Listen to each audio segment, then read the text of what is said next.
PT Sari Kreasi Boga Terbuka. Kegiatan usaha utama, perdagangan dan jasa. Kantor pusat, Kota Jakarta Selatan.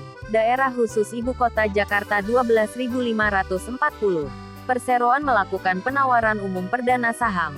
Sebanyak-banyaknya 948.090.000 saham baru. Dengan nilai nominal Rp15. Setiap saham. Yang mewakili sebanyak-banyaknya 30,31% dari modal ditempatkan dan disetor perseroan. Dan ditawarkan kepada masyarakat dengan kisaran harga penawaran Rp120 sampai dengan Rp130. Setiap saham. Jumlah seluruh nilai penawaran umum perdana saham ini sebanyak-banyaknya sekitar Rp123.251.700.000.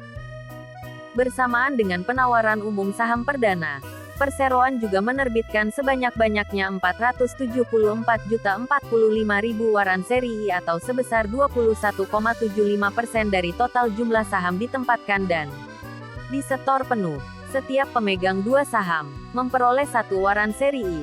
Harga pelaksanaan sebesar Rp150 sampai dengan Rp163 setiap waran seri I.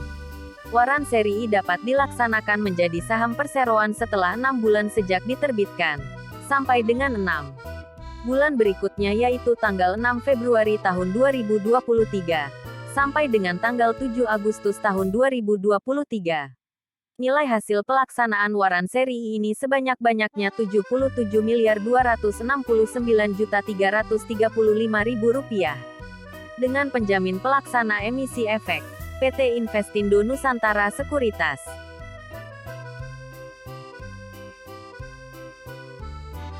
Kemudian kita lihat dari laporan posisi keuangan perseroan. Dari total aset perseroan mengalami peningkatan dari tahun ke tahun maupun per kuartal pertama 2022 meningkatkan dari akhir Desember tahun 2021. Dengan total aset sekitar 80-an miliar. Dengan liabilitas yang juga mengalami peningkatan.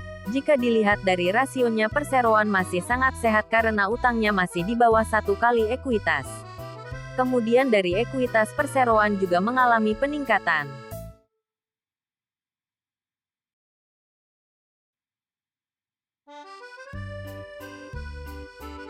Kita lihat dari porsi pemegang saham perseroan sebagai berikut. 1. PT Global Asia Capital Investama akan memegang sekitar 33,31%. 2. Jaduk Trimulyo Ainul Amri akan memegang sekitar 11,70%. 3. Yuni Ayuningsih, Nilam Sari, Fuad Iskandar, Felix Arsa Pranata, Yo Stephen, Nur Arif Budianto, dan Yuli Prasetya Adi akan memegang sekitar 0,5-6%.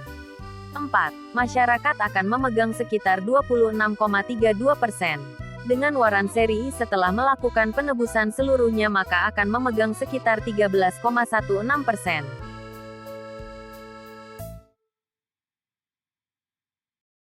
Rencana penggunaan dana. Seluruh dana hasil dari penawaran umum saham perdana ini, setelah dikurangi biaya-biaya emisi, akan digunakan untuk A. Sebesar Rp13 miliar. Rp13 miliar akan digunakan untuk pelunasan pembayaran rencana transaksi akuisisi PT Laziza Rahmat Semesta. B. Sisanya akan digunakan untuk modal kerja perseroan, yang digunakan untuk pembelian bahan baku waralaba, bahan baku segar, sewa gudang, biaya gaji karyawan dan pemeliharaan.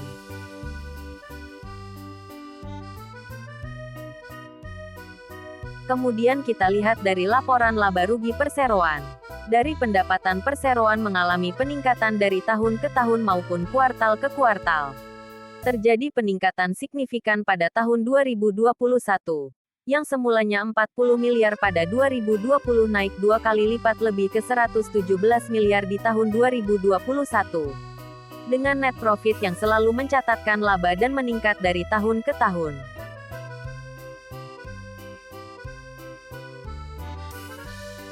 Yang terakhir dari arus kas perseroan. Arus kas aktivitas operasi perseroan mengalami defisit selama 3 tahun terakhir. Dengan pembayaran pemasok memiliki porsi besar. Dengan arus kas aktivitas investasi juga negatif dari tahun ke tahun. dan arus kas aktivitas pendanaan yang selalu positif yang berarti perseroan menarik utang atau penyetoran modal untuk menambah arus kas. Kalau ditarik kesimpulan perseroan masih dalam tahap menumbuhkan pendapatan maupun asetnya. Terbukti dari arus kas operasi dan investasi yang negatif dengan pendanaan yang positif.